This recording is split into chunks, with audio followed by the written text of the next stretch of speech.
Selamat pagi, selamat siang, dan selamat malam semua. Perkenalkan, saya Fani Rahmasari, mahasiswa Farmasi Universitas Gadjah Mada, angkatan 2018, yang tahun ini menjadi anggota tim KKN Kemilau Pemenang. Di kesempatan kali ini, saya akan berbagi sedikit ilmu yang saya ketahui mengenai vaksin yang saat ini sedang marak digencarkan oleh pemerintah untuk memerangi pandemi COVID-19. Sampai saat ini, belum ada tanda pandemi COVID-19 akan segera berakhir. Sementara itu, belum ditemukan obat yang ampuh untuk melawan virus ini. Jadi, bagaimana kita mengatasinya? Pemerintah menggalakkan PPKM dan program vaksinasi untuk seluruh masyarakat Indonesia.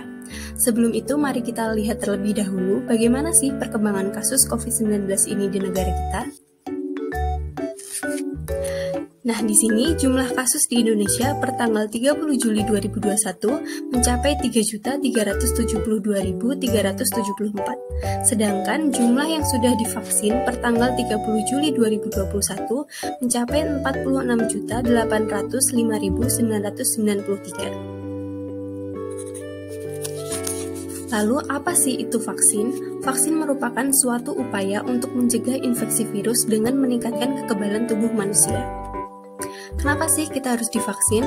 Nah, vaksin ini dibutuhkan untuk membentuk herd immunity di negara kita. Apa itu? Herd immunity adalah ketika sebagian besar populasi kebal terhadap penyakit menular tertentu sehingga memberikan perlindungan tidak langsung atau kekebalan kelompok bagi mereka yang tidak kebal terhadap penyakit menular tersebut. Nah, ini adalah vaksin yang digunakan di Indonesia. Yang pertama adalah vaksin Sinovac. Vaksin Sinovac adalah vaksin pertama yang datang ke Indonesia yang berasal dari PT Sinovac Cina, kemudian selanjutnya diproduksi di Indonesia oleh PT Bio Farma. Vaksin ini telah melalui uji klinis di Cina, Brazil, Turki, Chile, dan Indonesia, dan telah mendapatkan EUA di beberapa negara. Di Indonesia sendiri, efikasi untuk vaksin Sinovac mencapai 65%. Vaksin Sinovac telah disetujui WHO sebagai vaksin COVID-19 pada tanggal 1 Juni 2021. Awalnya, vaksin ini digunakan untuk usia 18 hingga 59 tahun, namun sekarang dapat digunakan pula untuk usia 60 tahun ke atas dan 12-17 tahun. Kemudian, platform yang digunakan oleh virus ini merupakan inactivated virus dan juga jumlah dosis yang diberikan adalah sejumlah 2 kali dengan per dosisnya 0,5 ml. Kemudian interval pemberian dosis adalah sepanjang 28 hari dan diberikan secara intramuskular. Yang kedua merupakan vaksin AstraZeneca. Vaksin ini dikembangkan oleh Oxford University dengan menggunakan platform non-replicating viral vector. Vektor atau pembawa yang digunakan adalah virus yang menginfeksi simpanse dan kemudian disisipi gen spike protein dari virus SARS-CoV-2 sehingga apabila dimasukkan ke dalam tubuh manusia tidak akan berkembang. Namun, sistem imun masih dapat mengenali virus tersebut dan membuat imunitas terhadap virus SARS-CoV-2. Di Indonesia, vaksin ini telah mendapatkan EUA dari BPOM pada tanggal 22 Februari 2021 dengan efikasi 62,1%. Untuk vaksin ini, perlu diperhatikan penggunaannya terhadap pasien dengan riwayat trombosis atau mereka yang secara rutin mendapatkan terapi antikoagulan atau antiplatelet. Untuk jumlah dosis yang digunakan adalah sebanyak 2 kali dengan dosis per vaksinnya sebanyak 0,5 ml. Dan interval pemberian dosisnya sepanjang 12 minggu atau 3 bulan dan akan diberikan melalui intramuskular. Kemudian yang ketiga adalah vaksin Sinopharm.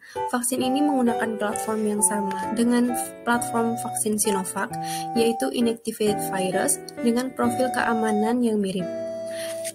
Kemudian dosis yang diberikan juga sebanyak 2 kali dengan dosis yang diberikan sebanyak 0,5 ml per dosisnya. Dengan interval pemberian dosis sepanjang 21 hari yang diberikan secara intramuskular. Kemudian selanjutnya adalah vaksin Moderna. Vaksin Moderna ini dikembangkan oleh Moderna, Institut Nasional Alergi dan Penyakit Infeksi Amerika Serikat, dan Biomedical Advanced Research and Development Authority.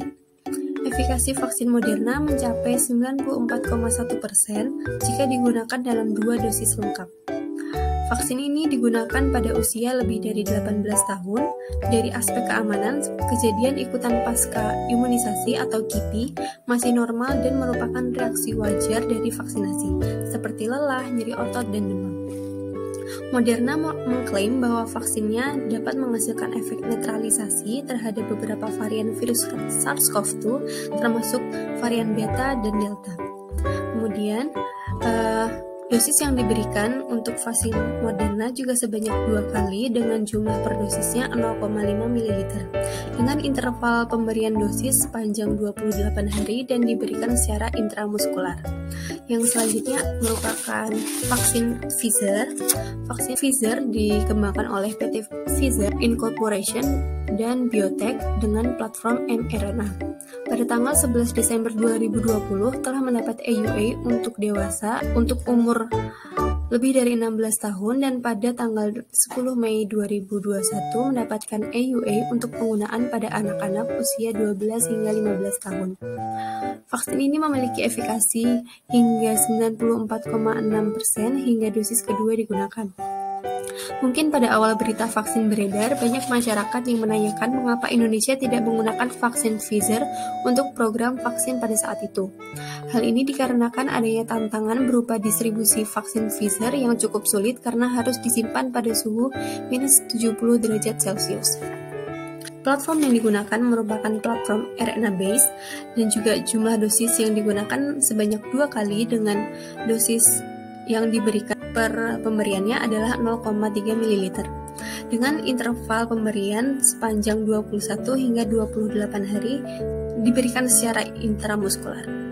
Dan selanjutnya vaksin Novavax yang menggunakan platform protein subunit diberikan juga sebanyak 2 kali dengan dosis 0,5 ml per dosisnya dan dengan interval 21 hari untuk pemberiannya dan akan diberikan secara intramuskular.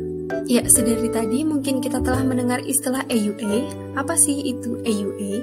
EUA adalah Emergency Use Authorization yang berarti telah dievaluasi efikasi dan keamanannya. Oke, selanjutnya ini adalah platform vaksin COVID-19 yang sudah saya jelaskan tadi. Di sini Sinovac menggunakan whole inactivated virus. Whole inactivated virus merupakan virus yang sudah diinaktivasi sehingga tidak dapat berkembang dalam tubuh manusia, namun sistem imun masih dapat mengenalinya sebagai virus SARS-CoV. AstraZeneca menggunakan viral vector atau vektor pembawa. Kemudian vaksin Pfizer dan Moderna menggunakan platform vaksin RNA. Di sini juga saya tunjukkan bagaimana bentuk dari virus SARS-CoV-2 sendiri. Selanjutnya, saya akan menjelaskan mengenai menilai efikasi vaksin. Efikasi vaksin dapat dilihat dari efikasi dan efektivitasnya. Efikasi merupakan persentase penurunan angka kejadian infeksi pada kelompok yang telah mendapatkan vaksin dibandingkan dengan kelompok yang tidak mendapatkan vaksin. Sedangkan efektivitas merupakan kemampuan vaksin dalam menurunkan angka kejadian infeksi pada masyarakat setelah vaksin digunakan. Selanjutnya, bagaimana sih keamanan vaksin COVID-19? Keamanan vaksin dapat dilihat dari angka kejadian efek samping yang muncul pada saat uji klinis dan angka kejadian ikutan pasca imunisasi atau KIPI pada saat vaksin sudah digunakan masyarakat. KIPI yang muncul dapat berupa demam, pegal di area injeksi, lelah, mual, mengantuk, dan bengkak, dan lain sebagainya. Sejauh ini, efek samping dan KIPI yang dilaporkan adalah bersifat ringan sampai sedang dan dapat hilang dalam waktu 1 hingga 2 hari. Kemudian, baru-baru ini telah marak muncul variasi virus corona. Nah, apa saja variasi virus corona? Yang pertama ada varian Alpha.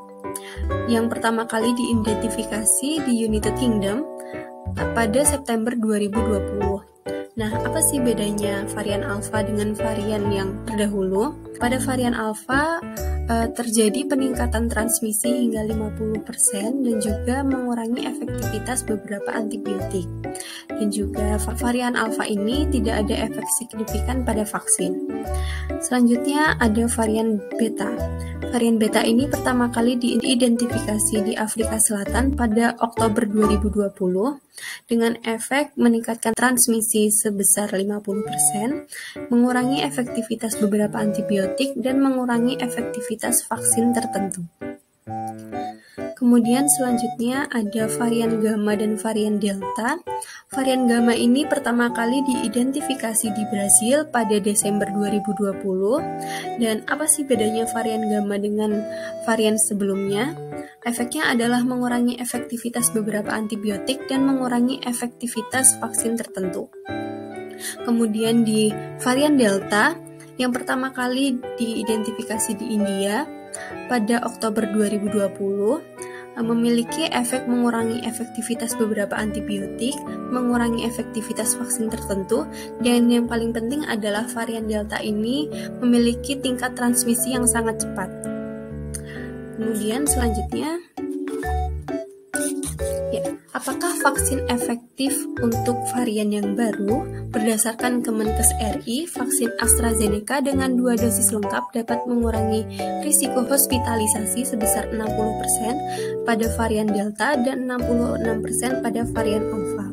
Kemudian vaksin Sinovac dengan 2 dosis lengkap juga dapat menurunkan risiko penularan sebesar 94%, mencegah risiko perawatan sebesar 96%, dan mencegah risiko kematian hingga 98%.